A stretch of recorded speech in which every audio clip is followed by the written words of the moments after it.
What's up, y'all? This is Brave, and I'm back for another review of Ready to Love, Make a Move. This is Season 1, Episode 3. The episode is titled Seeing Double, and let's get right into the review. So, unfortunately, we start this episode off with Sharice and Zia, and they are still going back and forth. We're tired. The other girls in the house don't even care, and this argument, it's going nowhere. I feel like both parties play a part, you know what I'm saying, in them disagreeing. They both can just go ahead, apologize, and we can all move on. But for some reason, this continues to drag out. So, some of the ladies feel like now that there's a divide in the house because these two ladies are at war. Let's just go ahead and move on from there. We see Zia and Vernisha. They're talking or whatever. And Zia, she wants to spend more time with Cam. Okay? She is really into that man. Now, the question is, do y'all think that her and Cam hooked up? That's my question. I'm not going to say if I think so or not just yet. But y'all let me know in the comments if you think that Zia went and got her back blown out by that man. And then now she really focused on him. I'm just curious what y'all think. Nonetheless, Vernisha, she continues to reiterate how she's going to date around. And I get what she's trying to do, but I'm sorry, Vernisha, the way this process is really set up, you can't date around how you thought you would for like Ready to Love. It's literally, the process is you're going to keep this guy around or you're not. And once he's gone, he's gone. So this doesn't exactly give you the opportunity to date around. But I get what you're trying to say. Nonetheless, we meet Kirsten, you guys. He is a 38-year-old former NFL player / entrepreneur. Now, he is going on a date with Ashley first. Off the bat, she thinks this man is attractive. They are going back and forth about like what's their favorite fast food orders, what's their favorite movies. Now, she seems to really like this man. And he is laughing with her. He's happy with her. He doesn't mind her big personality. Because we all know Ashley is very, very animated. And it seems to me like this guy was actually kind of into her. Right? Y'all, he actually goes on a date with Zia. Okay? That's the next date. When I tell you it was a total different energy with his date with Zia versus Ashley, it was like day and night. Okay? First things first, y'all, what number wig are we on for Zia? This got to be like wig number 10. It got to be. But nonetheless, she tells this guy how she's from DC. And honestly, I feel like the date kind of started off a little weird. You know, he's like, I'm just taking it all in. But like, he didn't really say much after. It was kind of silent. I'm like, okay, this is a little weird. Then, speaking of silence, he tells her that, you know, he's going to pray over the food in silence.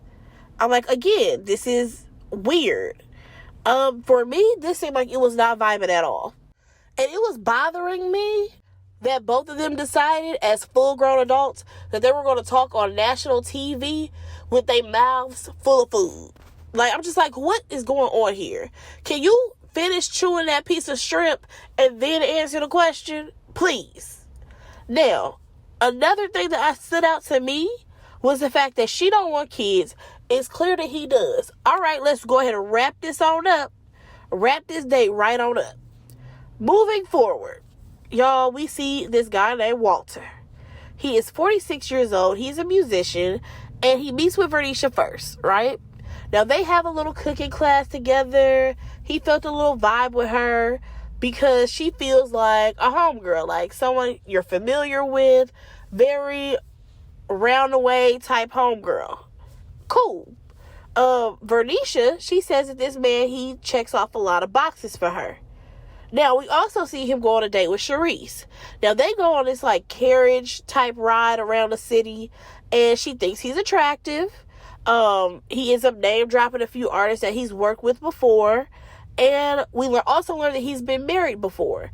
I'm like, okay, I feel like at least we're getting some conversation out of this guy. I think he was into both ladies, honestly. It could have went left or right. I think he was into both. Now, this is where things get a little tricky for me, y'all. Sharice goes out with Maurice again. And I don't care how much money that man have. I don't care how much Louis Vuitton stuff he buys. He still can't hold a conversation. And that's a problem. Like, he just wants to sit there with a beautiful woman, eat some food, and be in silence.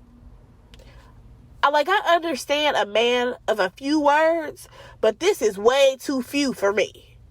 And especially considering the type of woman that Sharice is, I would expect for her to want to be with somebody who engages in conversation. Because for her, she keeps saying that that's important. But I'm like, you not acting like it is. Especially once we get to the end of this episode.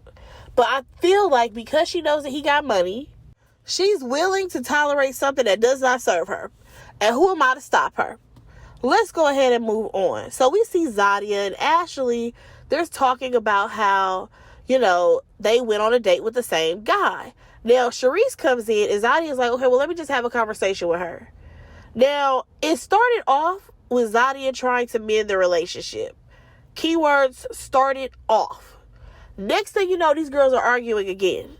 How? Why? I don't know, but they're doing it.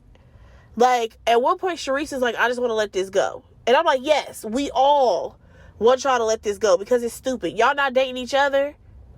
Like, moving forward, Zia, if you going to sneak out the house, make sure you have a key. And if you don't call her. It is what it is. Moving on, we see a double date, and it's with Ashley and Zia and their keepers. So, Ashley, she has an issue with Don. And it's because she hasn't heard from him in 2 days. Now, Zia, she is really into Cam. They both are wearing these wacky prints on their clothes. And they seem to be vibing. So, let's go ahead and get on to Ashley, though. Ashley, she confronts Don about him not reaching out to her. Like, she was like, I haven't heard from you in 2 days. Like, what's going on? And he's like, yeah, you haven't responded to my text. So she's like, what do you mean I haven't responded? I didn't get no text. They compare phones. On his end, and I believe he has an Android, he did text message her. On her end, she didn't receive any of the messages. I'm like, okay. So you guys are having a technical difficulty, literally. But he does apologize or whatever. And I feel like when he apologized, he was sincere. However, this is one thing that annoyed me about Ashley, and it's the fact that Ashley wanted to keep bringing it up. Like, and he didn't text me. And it's like, girl, I get what you're trying to do.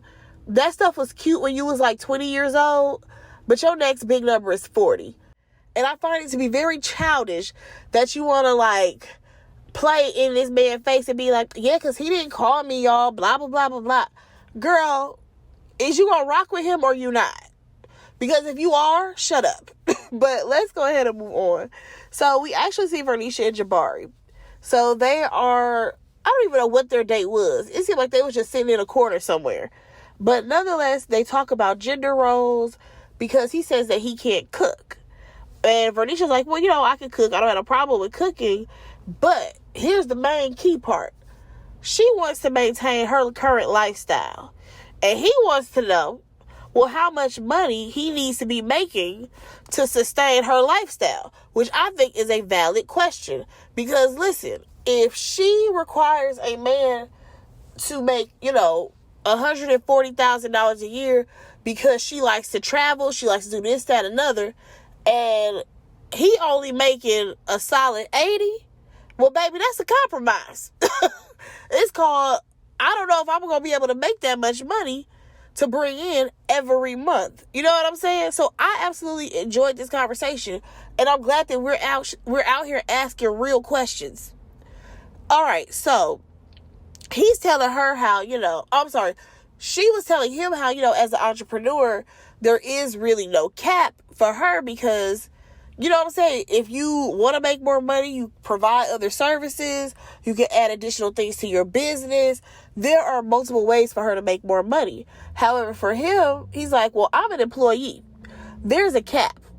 Now, in the moment, Vernisha seemed to be fine with everything. She didn't say anything negative. They went on to play a game of pool, and they still seem to be feeling each other. Okay? Now, the ladies all meet up with Tamika, right? Ashley is like, yeah, I had a great time with Kirsten. And then we get to Zia. Zia, you be lying. And you be lying all the time.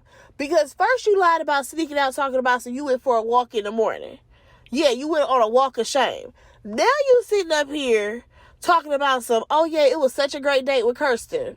No, it was not. Y'all were not feeling each other like that. Please stop lying. Stop it. But I feel like she's the type of person that she always has to be one up on the other woman. Like, can't nobody do better than her? But that's just what I feel. Now, Charisse and Vernisha, they both enjoyed Walter. They talk about how it felt dating the same guy, and everybody seemed to be cool with it. So now the ladies, they learn that their 4 keepers are going to show up, and they need to make a decision. But when I tell you, this did not go how I thought it was. So, Ashley, first of all, she's conflicted. We actually end the episode with her crying, okay? Because she can't make a decision. She's walking away from Don. It's a whole little thing. When it comes to Zia, she's keeping Cam. We already knew this. Vernisha, she says that she's going to keep Jabari. Okay, cool. Now, y'all, was I the only one who thought Charisse was going to choose Walter? She did not, and I was over it. Because, Charisse, this was your moment to let Maurice go. But no, you decided to keep him for what? Like, what was the purpose of you keeping a man that you can't even have a conversation with? He just wants somebody to sit pretty on his arm and he don't even talk to you. Like, do you see what's going on here? Like, when she was on that picnic, she literally was like, you don't have any questions for me? He's like, no, I already know everything I need to know. You've only met this woman, one day prior? You don't know anything about her. Like, I'm not understanding Charisse. Is it that you see dollar signs? Please make that make sense. And also, this is a side note. That little Louis Vuitton vest that he had on with the gold necklaces and all of that, it was giving Zach from Sisters. If y'all have ever watched Sisters or Zatima, there's a character by the name of Zach Taylor, played by Deval Ellis. And this is exactly how they be dressing Zach. And I was absolutely over it. But y'all, that was the episode. Let me know what y'all thought about it. Go ahead and like, comment, subscribe to my channel. And I will talk to y'all in my next review. Bye, guys.